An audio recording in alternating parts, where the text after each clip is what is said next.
If you're looking for strategic, actionable business advice, then you've come to the right place. Each week, we will provide with valuable information that will help you grow your practice profitability. Hi, I'm Debra. And I'm Sabrina, and welcome to Chiropractic Purpose to Profits. We will be your guides to creating a profitable practice and an abundant lifestyle. Whether you're just starting out or have been in practice for years, we have something for everyone. So make sure you subscribe and turn on the notifications so that you never miss an episode.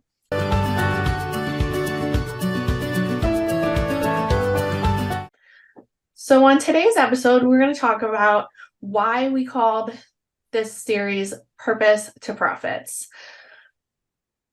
Yeah, so I think, Sabrina, when we first started, we started to notice when we did the book, we were working on the book, Profit First for Chiro, all those interviews we did, we saw there were two types of chiropractors. Those who were amazingly successful and they focused on purpose and profits, and those who struggled and they only focused on purpose.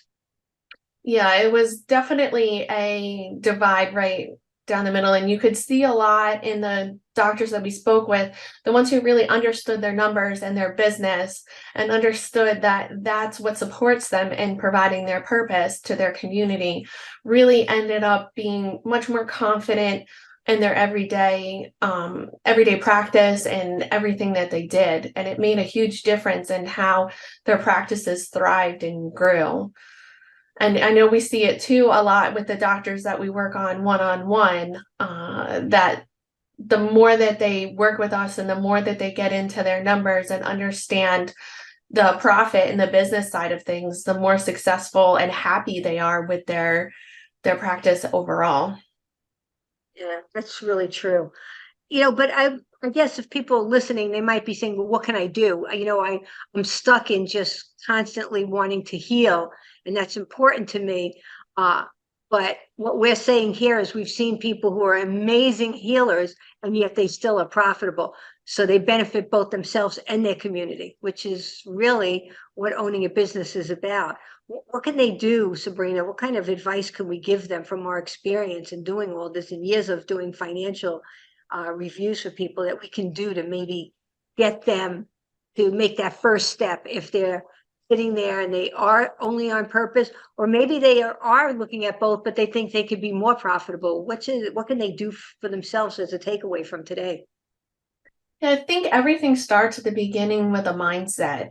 You can't really go anywhere without shifting your mindset and really understanding that there's a whole picture out there. And kind of like how as a chiropractor you look at the entire body, and you look at how all the systems integrate and work together. It's really kind of what you need to start using as the mindset for your practice. Each one of the pieces fit into the puzzle that make a whole, that make a profitable practice. So it starts first by examining your mindset as you come into your practice. How do you feel about your practice? What's the most important things to you in your practice? What are you looking to get out of your practice? And then how can you start to eliminate the financial strain and the financial worry? Because the truth of the matter is that it's extraordinarily difficult to run a business or a practice if you're constantly worried about money and, oh, is this going to pay my bills?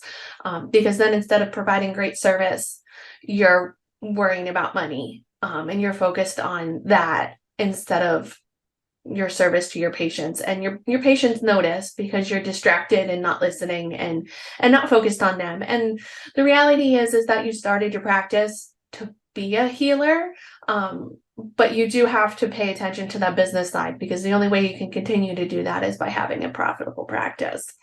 Right. And also too, it's even understanding yourself, like how much time are you spending with a patient? Time equates into money, equates into profits. And, are you overextending yourself? Are you maybe moving too fast, maybe moving too slow? And it's like, how do you know what that right number is? And I think during these episodes, we're going to really dig into helping the doctors understand how they can use their numbers. And if they listen to them, they'll really get to see how those numbers could help direct their practice and really achieve some abundance in their practice and in their lifestyle. Yeah, for sure. And that's something we definitely talk about a lot in the Profit First for Chiropractors book that you can grab on Amazon. We talk about and we follow different doctors throughout the entire story, some of them successful and some of them not as successful. And you hear their stories looking back on what they did in their practice. And they really were candid with us as advice to help future chiropractors so that everybody becomes successful, because in reality everybody needs to be successful so that the profession can reach the next level and can provide the care to the patients that really need it. I mean, you'll hear us talk about this a lot throughout the podcast, how much chiropractic has impacted our lives and how much it's impacted my daughter's life. I mean, when she was first born, she couldn't pick up her head. And I thought in tummy time, she was just screaming because she didn't like it. Well, lo and behold, as soon as she went to the chiropractor, she was fine and she loved tummy time. But for weeks, I just listened to her scream. And, it it just so inspires me to share the message and get as many chiropractors out there, because it just truly makes a difference in people's lives and not enough people know about it. So I agree. That's so true, Sabrina. So what's, should they do anything? Like, is there an assignment that we'd like them to jot down? And, what words of wisdom can we leave them with? Yeah, so I think to start off with, I think you really need to evaluate your mindset, where you are now. Is your practice